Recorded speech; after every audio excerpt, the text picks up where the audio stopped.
morning, madam. My card. Gertrude, Central 6437. Wrong card. Here we are. Pilgrim Pot and Pan Company, manufacturers of fine cooking ware. For gracious living, madam. I wonder if I may step in for a few minutes and discuss our line. I'm more interested in Gertrude's. As a special advertising offer this month, we're presenting our Taste Will Tell plan. How does that sound? Confusing. Freddie, will you come in, sit down, and tell me what this is all about? I finally got a job. Now, I'll sit down. No, really, Margie, I'm a door-to-door salesman for Pilgrim Pots and Pans. And, Margie, have we got a gimmick?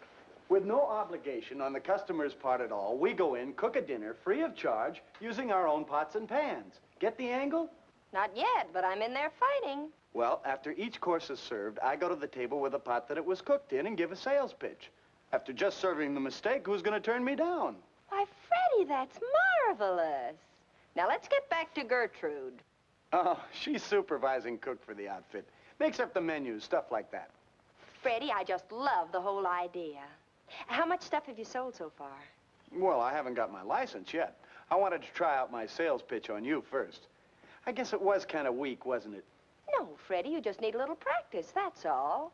Now, let me think a minute. Oh, no, Margie, please, none of your ideas. Oh, I can see that look coming into your eyes. I've got it. What? Dad'll be home for dinner soon. You can try the whole deal out on him.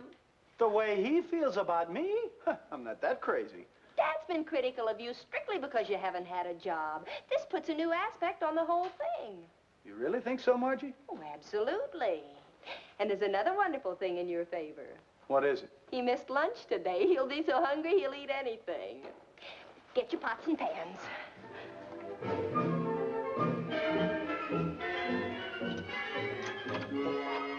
Margie, I'm home.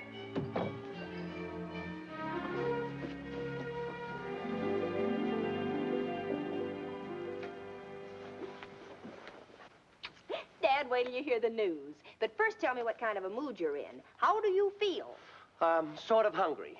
Can't you say real hungry? Okay, real hungry. Starved? Famished. Now, what's the good news? Freddie's here. I've lost my appetite. Dad, that's unkind. Especially when you haven't heard what Freddie's going to do. Oh, Margie, don't tell me it's really happened. He's finally taken my advice. He's leaving town? He's cooking our dinner. What?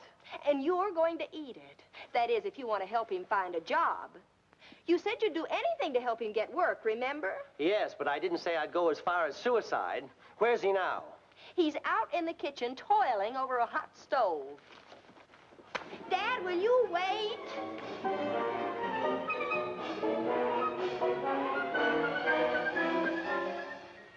Mmm. What's the matter? Is that mushroom soup? Cream of mushroom, your favorite. Chicken? Roasted to a golden brown, stuffed with oyster dressing and... Well, what are we waiting for? Tell the chef the master has arrived. Oh, Dad, I knew you'd love this. Freddie? Hello, Mr. Albright. Freddie, what's this about your whipping up a little snack? Dad's ready for dinner, Freddie. Coming right up. I mean, very good, madam. You know, maybe I've been a little hasty in judging that boy. In a minute, you're going to have an entirely different opinion of him.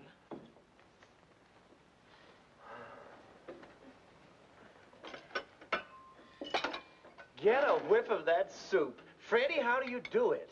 You go ahead and start eating, Margie. It's your father I have to sell. Sell? Mr. Albright, in affording you the pleasure of your first meal served in Pilgrim's hydroplated soup tureen, I draw to your attention the pungent aroma and distinctive garden-like flavor of the soup, captured by the seal-in process of Pilgrim cooking. Say, what is this? Sales talk. All right, I'm sold. Let's have the soup. In creating this new process, the Pilgrim people originated hydroplating, a finish which eliminates sweating or the formation of water globules on the metal, thus preserving the taste buds of the food prepared in the utensil. Note the delicious aroma of each vegetable, the exciting scent of each dainty spice used in its seasoning. I'm drooling. Give me that label. But I haven't finished yet. I said give it to me. You clumsy knucklehead. Gosh, I'm sorry, Mr. Albright. Oh, bring in the next course, Freddie. I'll take care of this.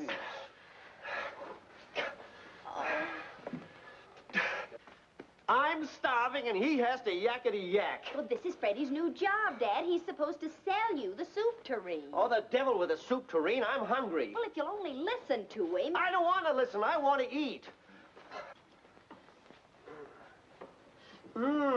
Chicken. Now that's more like it. Yes, sir. And now, Mr. Albright, before serving your entree from Pilgrim's new simulated stainless steel-plated serving tray... Freddie, just a minute. What's the matter? May I ask you just one tiny little question? Why, of course. If I buy the tray, can we eat? Now he's spoiled everything. You're not supposed to buy it until Freddie finishes. Finishes what? His sales talk. I was using you as a barometer of sales resistance. Resistance? I'm so weak from hunger you could knock me over with a piece of wet lettuce. You may as well serve the chicken, Freddie. Okay. I can hardly wait. White or dark? Everything.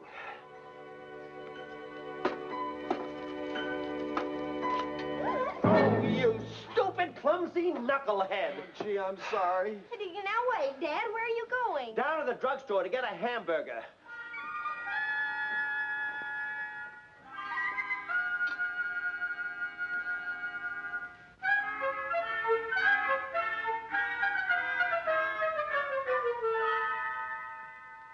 Nonsense, Mr. Crater. Who'll notice a black eye? Ah, don't kid me, Honeywell. This one sticks out so far you could hang an umbrella on it. I know, but we want to close a big deal with you. We don't want you sitting up in your hotel room all alone. We want to entertain you. I'm sorry. Till this eye gets better, I'm staying away from public places. I know what we'll do. We'll have dinner in my apartment. Fine, fine. Yes? Betty, call up the deluxe catering service. Tell them I want dinner for 3 in my apartment tonight. Have a man come over with a menu. Right away, Mr. Honeywell. I'm glad I thought of that. That solves all our problems, and we'll... Yep. Excuse me. Mr. Honeywell, do you know where my father is? Your father is out on a call. This is Albright's daughter, Margie. Margie, this is Mr. Crater, a prospective client. How do you do, Mr. Crater? It's all right. This is a pleasure. Now, Margie, remember our understanding. Mr. Honeywell and my father have the craziest phobia about me meeting their clients. Every time something goes wrong with one of their deals, they always blame me. How do you like that? You know how we men are, always looking for an alibi. Excuse me, Mr. Honeywell. Your catering people can't come tonight. Then call another outfit. I did. 2 others. They're all booked up, too. What do you need a caterer for? Well, Mr. Honeywell wants to... Never mind, Betty. That'll be all. Thank you. Yes, sir. Because of my eye, Mr. Honeywell was going to have dinner in his apartment tonight for me and your father. Well, I have an idea. Well, now, Margie, it's been very nice having you drop in. Mr. Crater, do you like mushroom soup all thick and creamy and seasoned just right? Love it. Margie, our understanding. And chicken, roasted a golden brown and stuffed with oyster dressing? Sounds wonderful. Then that's what I'm going to fix for you tonight in Mr. Honeywell's apartment. See you then. Margie, Oh, I won't need any money. I'll just charge everything to you. I don't mean that. Excuse me a minute.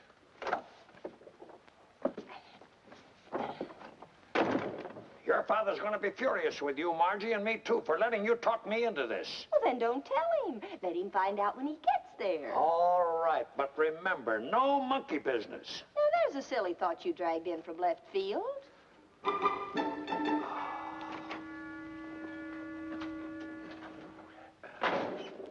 Lovely girl, Honeywell. Now I'm really looking forward to this evening. Yeah.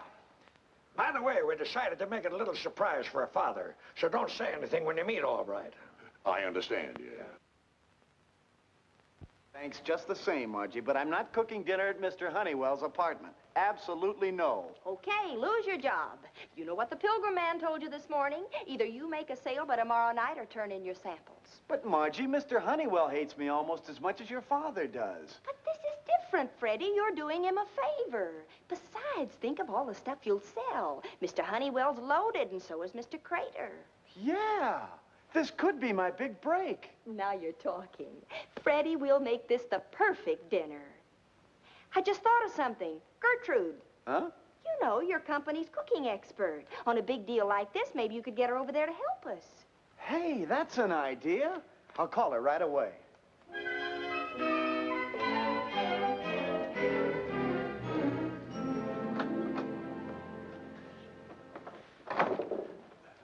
Crater, this is Mr. Albright. Mr. Crater, it's a pleasure.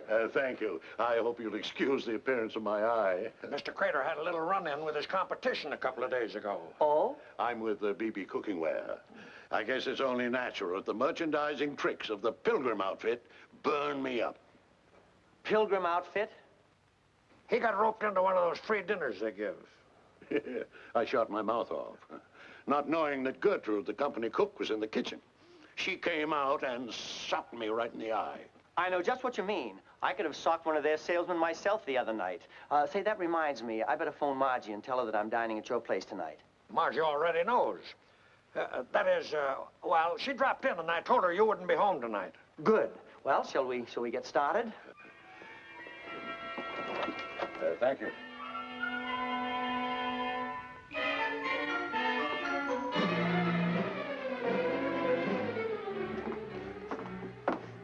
Hey, you're pretty handy with those things, Gertrude. You should have seen me 20 years ago when I was in show business. Gosh, what did you do on the stage, Gertrude? Juggle? Are you kidding? I used to box. Here they are. Is everything all ready, Gertrude? Well, it will be as soon as you get them seated. Swell.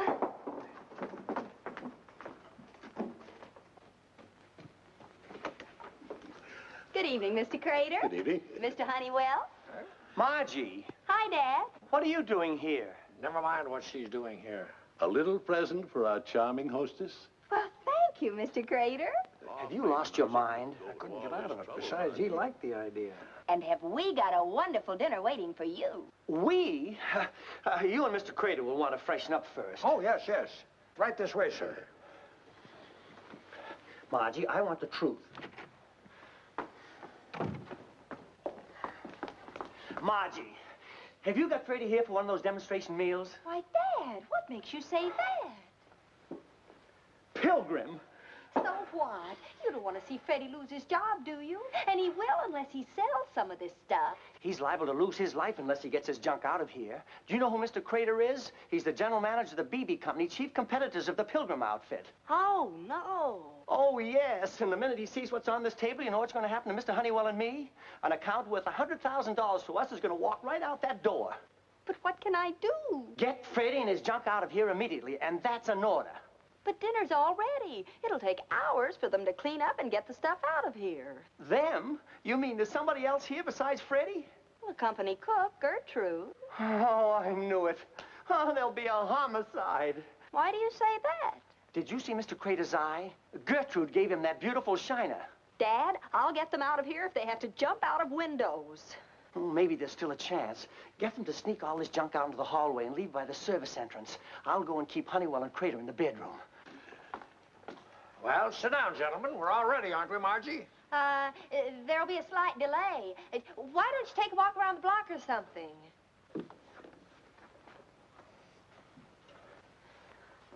Hello, Mr. Honeywell. Freddie, what are you doing here? Ladies and gentlemen, in affording you the pleasure of your first course served from Pilgrim's... Pilgrims? Honeywell, what is this? Your idea of humor? Why, I know nothing about this, I swear. All right, you're responsible for this. Well, Mr. Honeywell, I give you my word, Well, don't just stand there. Get out. Yes, sir.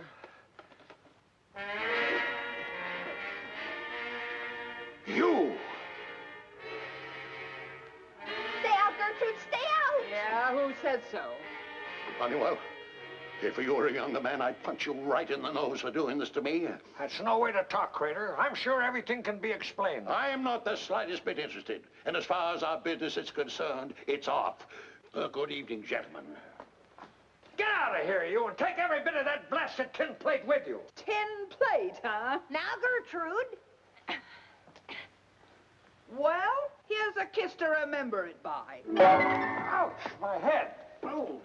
Mr. Honeywell, are you all right? Yeah. Am I hurt much? Oh, you're perfectly all right. Your eye's getting black, that's all. All right, you're fired. But Mr. Honeywell... You can't do that to Dad. It was my fault, not his. Get out, both of you. Mr. Honeywell, is that polite? No, it's his home. He can order us out. I mean to point.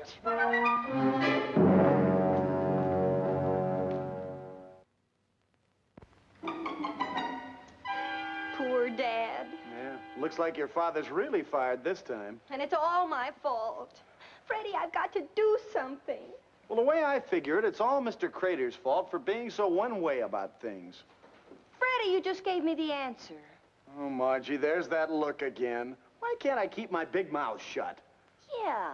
I wonder how Mr. Crater would feel if he got fired. I knew it. Here comes trouble. Maybe it'd make him a little more charitable toward others. Margie, I beg you, let bad enough alone. Maybe the shock, the humiliation would soften him up. Then I could get him to go to Mr. Honeywell and intercede for Dad. You make the wildest things sound so reasonable. I'll call the local BB office and find out who's president of the company. And then, Freddie, can you borrow a Western Union cap from someone? Margie, this time I mean it. I'm not getting mixed up in another one of your wild ideas. Now, Freddie. I mean it, Margie. Really?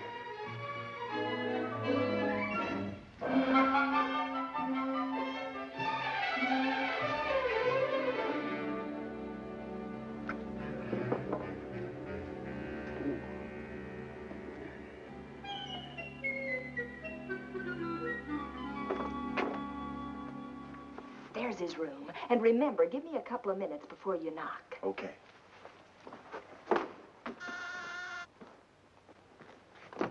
Yep. Well, May I see you for a few minutes, Mr. Crater? I'm sorry, but I... It's terribly important, otherwise I wouldn't bother you. Oh, very well. Come in. Won't you sit down? Thank you. I can only stay a minute. I'm afraid to leave my father alone too long. He's ill? Well, not exactly sick, but after all, my father is along in years, and... It so happens that your father's age is the same as mine. Oh, I don't mean he's really old. I mean, well, losing something you've worked 22 years for can hit you pretty hard up here. Really, Miss Albright, I don't know why you bother me with all this. I didn't discharge your father. Mr. Honeywell did. Well, I thought maybe if you call Mr. Honeywell up... I'll do nothing of the sort. I wouldn't extend George Honeywell the courtesy of addressing him. But my poor father... Oh, come now, Miss Albright. Your father's a well-preserved man. He'll get by. You think so? Absolutely. What's a job nowadays? Why, they're 10 cents a dozen. Look at your help wanted columns, fatter than a telephone book. Excuse me. Telegram, sir. Oh, thank you. Here, boy. Thank you, sir. All right.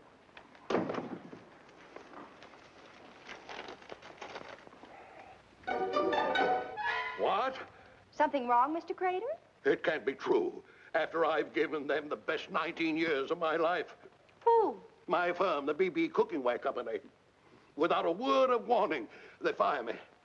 Oh, no. I'm an old man. What'll I do? Well, I get another job. Oh, come now, Mr. Crater. You're a well-preserved man. You'll get by. But when you lose something you work so hard for, it does something to you. Up here. You'll get another job? You really think so? Oh, they're 10 cents a dozen. Well, look at your help wanted columns. Fatter than a telephone book. Now I know what your poor father's going through. You know what I think I'll do? What? I think I'll call him up and offer my sympathy. Oh, would you, Mr. Crater? Then I'll call up Mr. Honeywell, and when he finds out you two are friends... I'm glad we're on the same team again, all right. So am I, Mr. Honeywell. You know, I'd have missed you. Now, don't ask for a raise. All I ask is that from now on, Margie stays out of our business. Oh, she will. I'm sure this thing has taught her a lesson. Excuse me.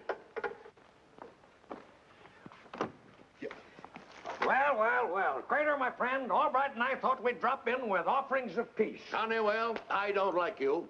Margie, what are you doing here? Now, don't get excited, Dad. I can explain everything. All right. You have my deepest sympathy. I know what it means to be the victim of a heartless employer. Now, just a minute. All I can say, old man, is buck up. Chin up. Oh, Mr. Crater, I appreciate your sympathies, but Margie, something tells me that you better stay right here. Yes, Dad. Always remember I'm your friend. Oh, Mr. Crater, that's the best thing you've said. Now we can go ahead with our deal. What deal? You know, the one we were going to close last night between your company and Honeywell and Todd. Oh, that's all off. If he's your friend, why is it off? Because I'm no longer with BB Company. I've been fired. What?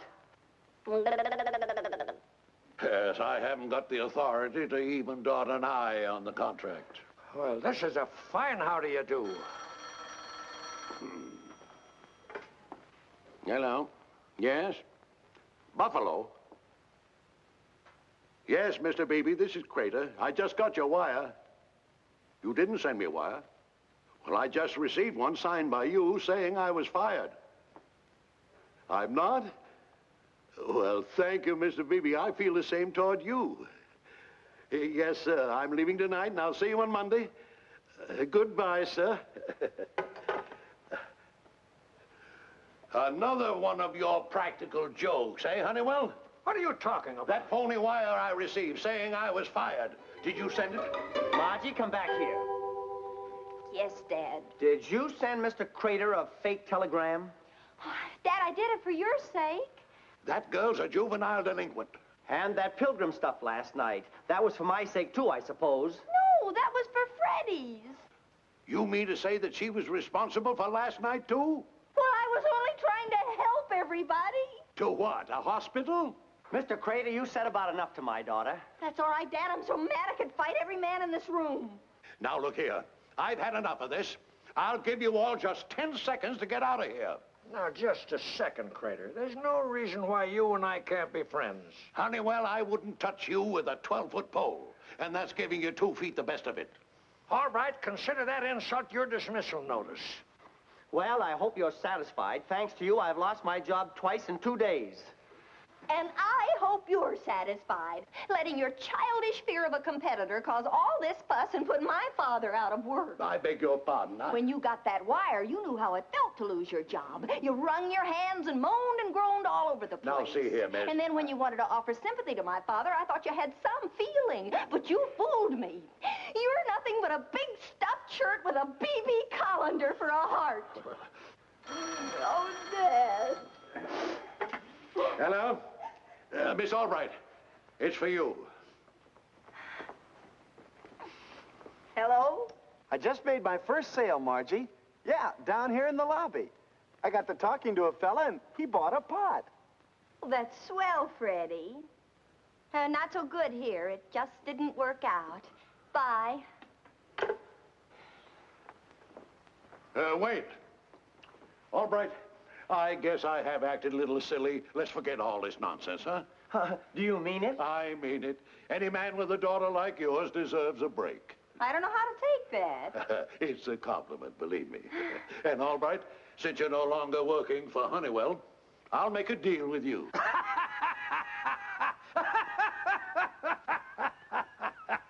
Listen to him, all right. He thinks I was serious about letting you go. Well, Mr. Honeywell, just to show you that there's no hard feelings, I'll let you in on the deal with one proviso. Anything at all, name it. I want a new iron-bound contract, 5 years with no options. Oh, that's ridiculous, preposterous.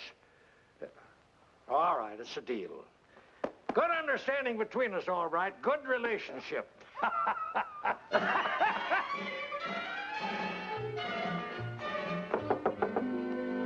Freddie. Margie, would you come down and bail me out? What happened? I sold a pot without a license to a policeman.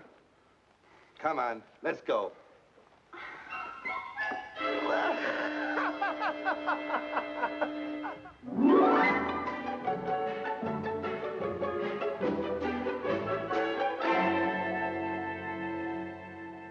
All right, so everything just happened to work out okay. You'll have to admit I cooked up a wonderful new deal for you. I'll say you did. You almost sent it up in smoke.